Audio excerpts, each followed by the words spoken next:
नमस्कार दोस्तों, एक बार फिर स्वागत है आप सभी का आपके अपने यूट्यूब चैनल स्टडी लोकपाल। तो आज है 31 दिसंबर 2022, यानी कि इस साल का लास्ट दिन होने वाला है। और आज की इस वीडियो हम आपके लिए लेकर आए हैं एक नई सब्जेक्ट, जिसके बारे में स्टूडेंट काफ़ी ज़्यादा टेलीग्राम वगैरह या व्हाट्सएप ग्रुप में हमसे पूछ रहे थे, सर आईटी लॉ के मोस्ट इम्पोर्टेंट क्वेश्चन प्रोवाइड कराइए। तो उसी के संबंध में हमने ये वीडियो बनाई है। और इससे पहले हमने आपको एक वीडियो प्रोवाइड कराई थी, जिसमें हमने आईटी लॉ की जो क्लासेस वगैरह हैं उसके लिए एक लिंक प्रोवाइड कराया था। अभी तक आपने वो वीडियो नहीं देखा है तो देख लें, चैनल पर आपको वीडियो मिल जाएगी। तो यहाँ पर हम जो पिछले 10 सालों के क्वेश्चन हैं उन्हीं के बारे में बात करेंगे, और जो रिपीटेड क्वेश्चन हैं उन्हीं के बारे में। तो सभी क्वेश्चन आपके लिए ज़रूरी हैं, मोस्ट इम्पोर्टेंट है, और पूरी वीडियो एंड तक देखिए। तो यहाँ पर हम शुरुआत कर लेते हैं पहले क्वेश्चन से। तो पहला क्वेश्चन है आपका, नेटवर्क सिक्योरिटी मॉडल को समझाइए। यानी कि नेटवर्क सिक्योरिटी मॉडल होता है, उसको आर्किटेक्चर यानी कि उसकी डिज़ाइन वगैरह बनाकर आपको दर्शाना है, उसके बारे में बताना है, उसके जितने भी स्टेप होते हैं वो सारे स्टेप आपको इसमें समझाने हैं। तो ये है आपका first question, network security model को समझाइए। या आपसे पूछ सकता है कि नेटवर्क सिक्योरिटी मॉडल को परिभाषित कीजिए, किसी भी तरह से पूछ सकता है।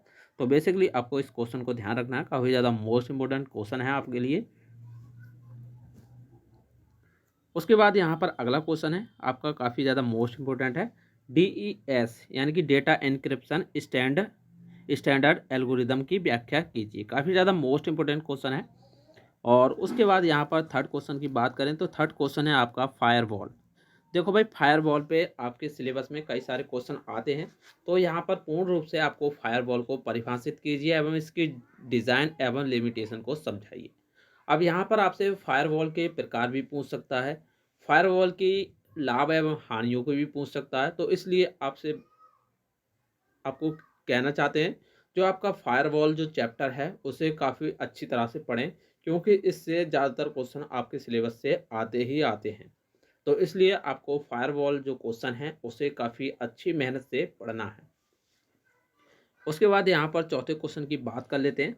चौथा क्वेश्चन है आपका, आईपी सिक्योरिटी से आप क्या समझते हैं, और इसके अनुप्रयोग एवं लाभ भी लिखिए। तो आईपी सिक्योरिटी के बारे में आपको बेसिकली बताना है, उसको परिभाषित करना है, और कितने प्रकार की होती है, इसे क्यों यूज़ करते हैं, इसके अनुप्रयोग वगैरह जो लिमिटेशन वगैरह होती हैं वो सारा कुछ आपको इसमें पूछ सकता है। तो इसलिए यहाँ पर जो क्वेश्चन चौथा नंबर है वो बेहद ज़्यादा आपके लिए मोस्ट इम्पोर्टेंट होने वाला है इस बार के लिए।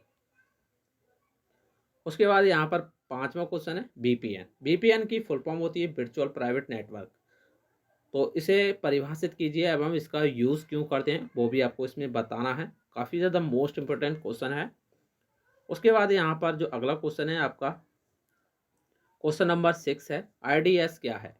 आईडीएस क्या है इसको बताना है, तथा होस्ट बेस्ड आईडीएस की यहाँ पर वर्किंग की व्याख्या भी करनी है।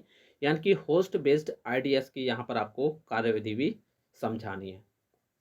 उसके बाद यहाँ पर जो अगला क्वेश्चन है, क्वेश्चन नंबर 7, उसके बारे में बात कर लेते हैं। तो जहाँ पर जो 7 नंबर क्वेश्चन है वो काफ़ी ज़्यादा मोस्ट इंपॉर्टेंट क्वेश्चन है। इंटेलेक्चुअल प्रॉपर्टी लॉ क्या होता है, और कॉपीराइट लॉ और पेटेंट लॉ की आपको संक्षिप्त व्याख्या करनी है। ये जो आपको तीनों टॉपिक्स में दिख रहे हैं, तीनों हेडिंग्स वगैरह दिख रही हैं, वो तीनों हेडिंग्स आपके क्वेश्चन में मिक्स आ सकती हैं।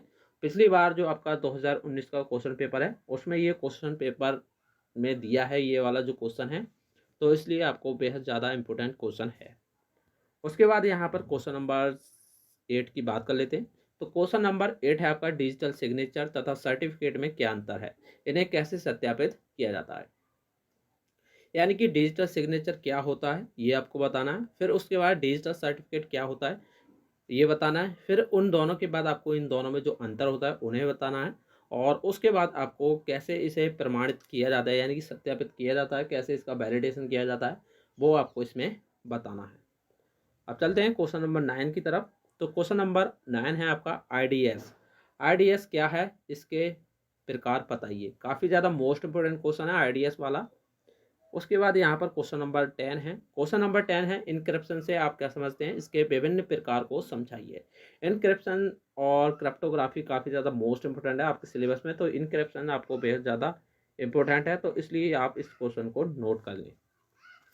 उसके बाद यहाँ पर क्वेश्चन नंबर 11 है साइबर एथिक्स क्या है और किन्हीं 3 साइबर एथिक्स के नाम दीजिए। यहाँ पर 3 साइबर एथिक्स के नाम पूछ सकता है आपसे और साइबर एथिक्स की डेफिनेशन भी आपसे पूछ सकता है। तो बेहद ज़्यादा इंपॉर्टेंट क्वेश्चन है। उसके बाद चलते हैं क्वेश्चन नंबर 12 की ओर। क्वेश्चन नंबर 12 में है कि अटैक करने के जो स्टेप होते हैं वो आपको इसमें बताने हैं। बेहद सी आपके कोर्स में काफ़ी सारे अटैक्स वगैरह दिए गए हैं जिनके बारे में हम आगे बात करेंगे। तो आपको ये क्वेश्चन है काफ़ी ज़्यादा लॉन्ग क्वेश्चन है, इसलिए ज़्यादा मोस्ट इंपॉर्टेंट भी क्वेश्चन हो जाता है। उसके बाद क्वेश्चन नंबर 13 की बात कर लें। तो क्वेश्चन नंबर 13 आपका ईमेल सिक्योरिटी स्टैंडर्ड को परिभाषित कीजिए। इसे शॉर्ट में ESS बोलते हैं, तो इसलिए ज़्यादा मोस्ट इंपॉर्टेंट क्वेश्चन है, इसे नोट कर लें। उसके बाद क्वेश्चन नंबर 14 है आपका डोस। डोस क्या है एवं किस प्रकार कार्य करता है, इसको बताना है आपको। उसके बाद क्वेश्चन नंबर 15 है आपका एक्टिव अटैक तथा पैसिव अटैक को परिभाषित कीजिए। उसके बाद इन दोनों के बीच में आपको डिफरेंस बताना है। क्वेश्चन नंबर 16 है आपका नेटवर्क सिक्योरिटी क्या है और इसके प्रिंसिपल्स को समझाइए, यानी कि सिद्धांत को समझाइए। उसके बाद क्वेश्चन नंबर 17 है जो कि लास्ट क्वेश्चन है, जिसमें हम कई सारे आपको जो संक्षिप्त वाले क्वेश्चन होते हैं वो लिख लिए यहाँ पर। तो यहाँ पर क्वेश्चन है कि निम्नलिखित पर संक्षिप्त टिप्पणी लिखिए। अब भाई इनमें से आपसे या तो 2 या 4 या कुछ भी पूछ सकता है, तो इसलिए यहाँ पर हमने कई सारे टॉपिक्स लिख लिए हैं जो आपको इसमें बताने वाले हैं। पहला है आपका बोट नेट क्या है, ये आपको इसमें बताना है। उसके बाद है यहाँ पर ट्रोजन हॉर्सेस। उसके बाद टीयर ड्रॉप अटैक है आपका, ब्रूस फोर्स अटैक है 4 नंबर। उसके बाद सीजर साइफर है। उसके बाद वायरस क्या होता है, सर्वर के बारे में आपको बताना है, और DNS क्या होता है इसके बारे में भी आपको बताना है। 9वां नंबर है रिमोट एक्सेस, और 10वां है आपका DFS की वर्किंग। उसके बाद यहाँ पर 11वां है डोमेन सिक्योरिटी पॉलिसी क्या होती है।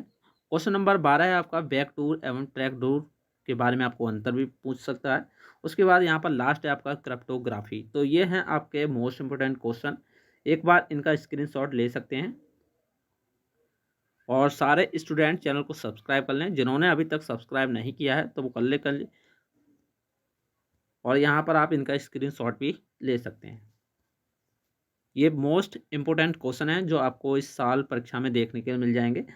हमारे पास 10 ईयर सॉल्व क्वेश्चन पेपर है जो आपको अगली वीडियो में प्रोवाइड कर दिया जाएगा। तो आई होप आपको ये वीडियो पसंद आई होगी, और चैनल पर नए हैं चैनल को सब्सक्राइब कर लें और बेल आइकन को प्रेस कर लें, जिससे कि आने वाली नोटिफिकेशन आपको समय पर मिलती रहें। धन्यवाद।